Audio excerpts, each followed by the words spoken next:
The first fact is that an independent Scotland would be the 8th richest country in the developed world. Now, when I tell folk this on the doorstep, they tend to look about them and, are you sure? It doesn't look that way around here.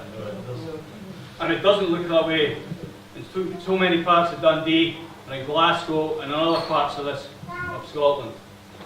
And there's a reason for that, and that's the second fact. That's the fact that Alan touched on.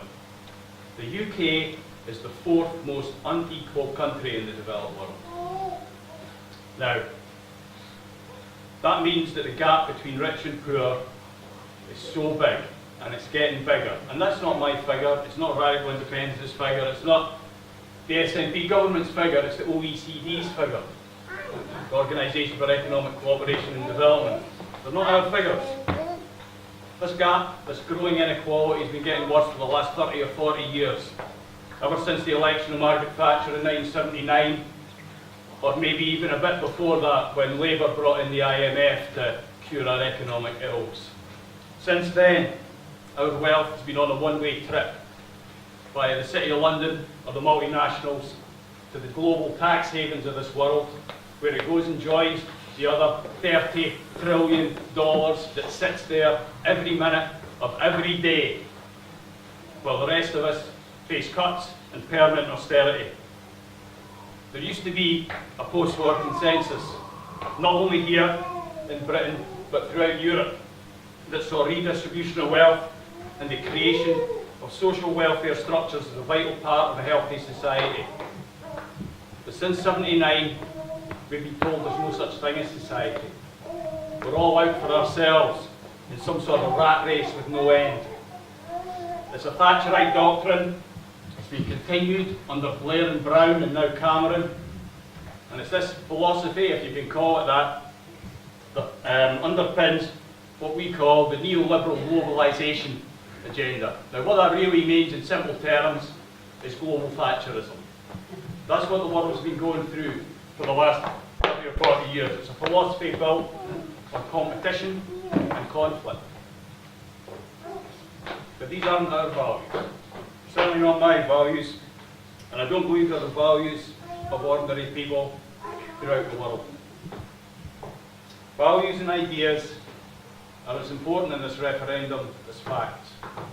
And this referendum is a unique opportunity that we're getting in Scotland to roll back the frontiers of Thatcherism and replace those negative values of competition and conflict and replace them with our values of community, cooperation, and most fundamentally of all, caring. Caring for our old folk, caring for our young people, the sick, the disabled, our planet and our environment.